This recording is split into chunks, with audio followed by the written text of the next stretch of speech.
Víte, co si ředitelka školy myslí o motivačním programu a jak odpověděla na vaše dotazy z Instagramu? To se dozvíte v dnešním videu.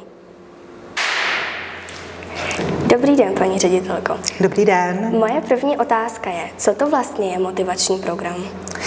Motivační program je takové komplexní řešení pro to, abychom žáky 9. tříd motivovali k lepším výkonům.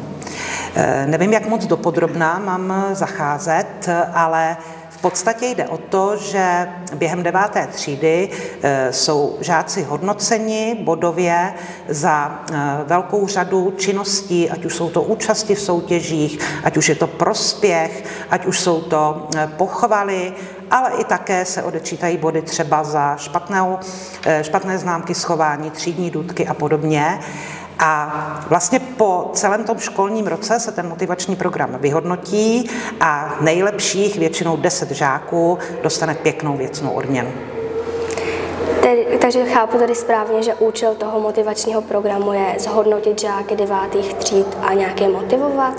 Hlavně motivovat. Nejde ani tak o to hodnocení, ale spíš je motivovat k tomu, aby v té 9. třídě to nevzdávali a aby se snažili na sobě stále pracovat a takovou třešničkou na dortu je pro ně potom ta cílová odměna. Kdo vymyslel motivační program? Motivační program jsem vymyslela já ve spolupráci s panem zástupcem Libánským. Ten motivační program už tady funguje více jak 10 let. A samozřejmě za celou tu dobu se to malinko modifikovalo, především co se týkalo toho hodnocení, protože stále jsme hledali a vlastně pořád hledáme ty nejspravedlivější cesty, abychom opravdu postihli to, co postihnout chceme. Podle našich informací jsme jediná škola v Havlíčkově Brodě, která má motivační program. Jaké z toho plynou výhody pro školu, jestli nějaké plynou? No, já bych to asi nebrala jako výhody pro školu. Samozřejmě jsme rádi, že se něčím lišíme a že máme něco jiného, než mají všichni ostatní. Ale myslím si, že by z toho měly plynout především výhody pro žáky. Protože jednak mají nějakou motivaci k tomu, aby pracovali na těch výsledcích, účastnili se soutěží a podobně. A jednak, nevím, jestli se k tomu dostaneme, je součástí toho motivačního programu také závěrečná práce, ve které já vidím obrovský přínos pro ty deváťáky. Když jste zmínila tu závěrečnou práci, každý deváťák má svého garanta na tu závěrečnou práci. Podle čeho je přiřazujete? Ty závěrečné práce vlastně pracují nebo jsou stanoveny na tom principu, že vyhlásíme témata. Samozřejmě ta témata připravují učitelé a každý učitel připravuje to téma, které je blízké jeho oboru. Nebráníme se tomu, když si žák vybere vlastní téma. Naší podmínkou je pouze to, aby to téma měl ten žák zažitý, aby to bylo něco, co skutečně dělá, čemu se dlouhodobě věnuje a potom vlastně přiřazujeme garanty podle toho, jak blízko i oni k tomu tématu mají. Protože já sama jsem češtinář a asi si úplně neumím představit, že bych třeba dělala garanta na fyziku. To by nedopadlo dobře. Jaký si myslíte, že mají žáci názor na závěrečnou práci?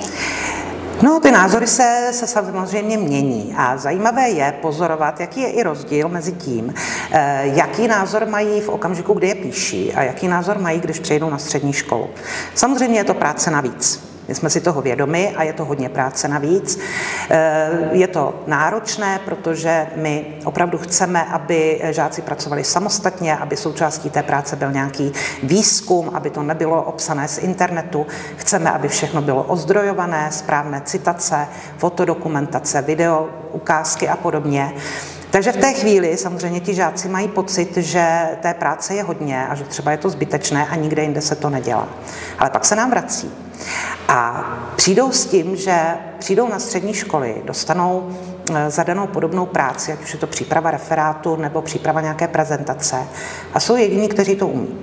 Protože si to tady vyzkoušeli, mají vlastně i nějaký vzor toho, jak by měly vypadat ty citace, prostě se to naučí. Takže já si myslím, že samozřejmě chápu jejich počáteční odpor, nikdo si nechce přidělávat práci, že? Ale já pořád v tom vidím velké plus pro jejich budoucí fungování. Je to vlastně to, že se naučí tu kompetenci, jak něco komplexně zpracovat. My jsme teď dávali anketu na školní Instagram s dotazy na vás a často se nám tam objevoval názor na to, že ta závěrečná práce a motivační program se děje v období a mnozí mají pocit, že by se v toto období měli připravovat na přijímací zkoušky. Jaký je na to váš názor?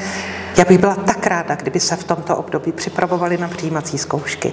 My jsme samozřejmě ten názor vyslyšeli, protože letos jsme posunuli a úplně vlastně přehodnotili termíny odevzdání závěrečných prací.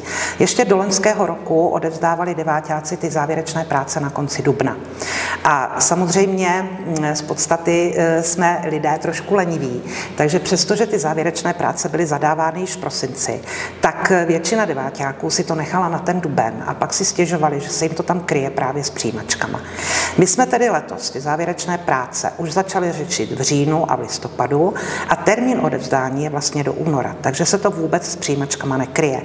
A já si myslím, že jestliže někdo má na práci 4 měsíce, tak určitě, a to je i cílem, aby se ten deváťák naučil si ten čas rozplánovat. Vím, že mám nějakou povinnost, vím, že mám nějaké termíny, tak je prostě na mě, abych si to trošičku rozplánoval. A ten garant je od toho, aby také toho deváťáka k tomu vedl, aby se mu to prostě nenakupilo. To, že ne všichni to takhle udělají, to je nám jasné, ale samozřejmě je to pochopitelné, je to logické, ale musím říct, že většina to naprosto bez problému zvládne. Tak já vám moc děkuji za rozhovor. Já taky děkuji za pozvání a protože máme leden, tak přeju všem hodně zdraví a štěstí do nového roku a především deváťákům, o kterých tady byla řeč. Přeju, aby se jim ty přijímačky opravdu povedly. Děkujeme.